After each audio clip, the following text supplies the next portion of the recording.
Hey, thank you for taking the time to click on today's video. You know, it wasn't all that long ago that I did a video on reasons why you need to hire an advisor, and why not do a video today on 5 reasons why you don't want to hire an advisor. Now, I know that some of these things might seem so logical, they might just seem so plain and simple and obvious, but the reality is that this is kind of a collection of mistakes that I have seen people make in the last 2.5 decades of being a fiduciary and an advisor. And the reality is that making the financial decision, the life-changing decision sometimes to hire an advisor, to hire a fiduciary, well, it is going to affect your life. It's going to affect the accumulation stage of your life. It's going to affect the distribution stage of your life when you get to retirement and you need income. So let's have a little fun with this. Number 1 is don't hire the advisor because they're a nice guy, okay?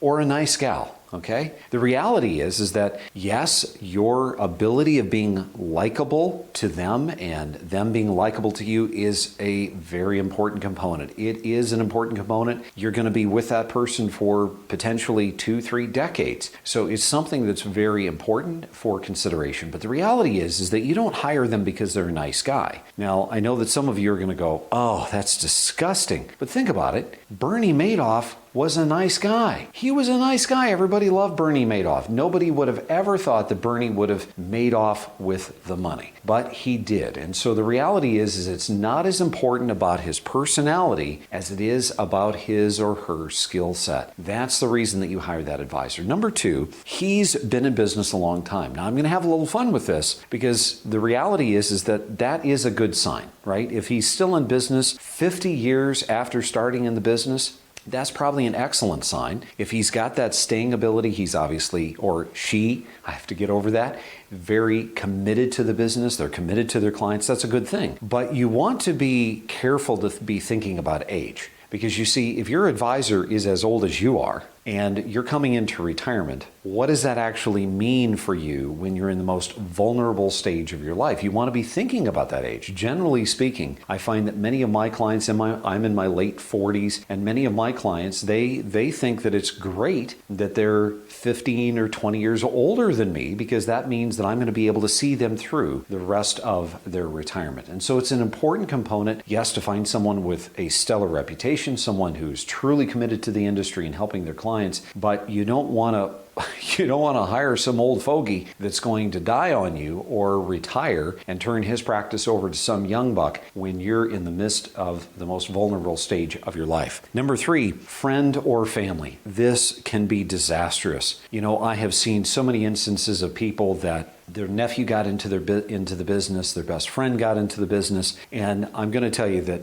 9 times out of 10, it does not work out, and it creates schisms within the family. It creates hard feelings between the friends. And just imagine, if you will, you've got your nephew and he's in the business and he's taking care of you, and then all of a sudden the stock market turns south and you lose a lot of money. What is that next family reunion going to be like? Is it going to be a great family reunion, or is there going to be maybe some hard feelings and people are going to be avoiding other people? And so honestly, I don't think you want your family to know what you have, what it's in. You don't want to have that family member making decisions about your money, because if something goes wrong, then it's going to have a systemic effect within the family. And I know we want to believe that everybody's going to get along, but I've seen this too many times and I know better. What's number 4? Well, number 4, this is the most plausible one, right? He lives in a big house, she lives in a big house, they drive a really nice car, they must be successful. Let me tell you that amongst financial advisors, number 1, financial advisors in America have one of the highest suicide rates of any industry, and number 2, they have one of the highest bankruptcy rates. The reality is that what you live in and what you drive doesn't mean anything. It does not reflect at all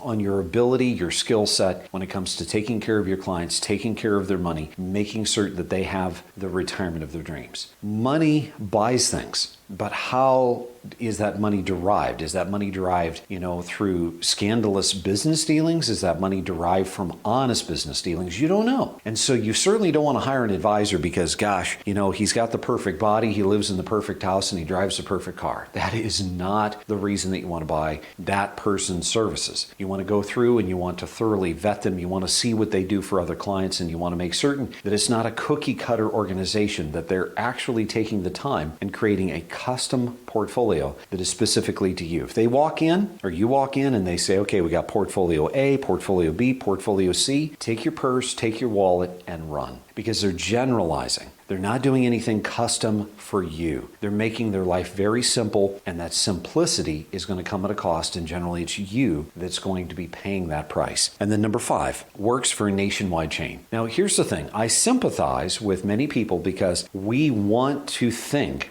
that there is safety in numbers. And this is a nationwide chain. They're going to have oversight. They're going to have better research, so on and so forth. And that may be true to a certain extent. But I've also found that with big institutional changes or big institutional change, that there's always a change of advisor that's taking place periodically. I've got clients that they've been with big institutional firms and they've been through 3, 4, 5 different advisors. As one advisor comes in, he takes over the block of business, and then he tells them that he's going to blow that pop stand and he goes somewhere else, and then they bring in another guy. And that's simply noise that you don't need. Number 2, you have to be very careful about nationwide chains because they're going to be more cookie cutter. As we explained before, you want something that's custom to you, something that's specifically built around you and your needs and what you feel as far as what's appropriate for risk and how much safety you want on your money. And these nationwide chains, because they are like going to a Jimmy John's, you can go to any Jimmy John's and you're going to get the same Jimmy John sandwich no matter where you go. Why? Because that's their business model. And so when you go to, say, an Ameriprise, or you go to a Wells Fargo, or you go to an Edward Jones, or wherever you choose to go, realize that yes, the broker will be different, the advisor may be different personality, but the set of tools that they give that advisor is still going to be the same. It's going to be very mutual fund oriented. And remember, when you're in retirement and you need income, mutual funds are a growth-based tool. They're going to backfire on you badly when you need income because you're going to be selling shares in order to get that income. So be very careful, because many of the advisors that work for nationwide chains are not fiduciaries. They're simply salesmen. They work there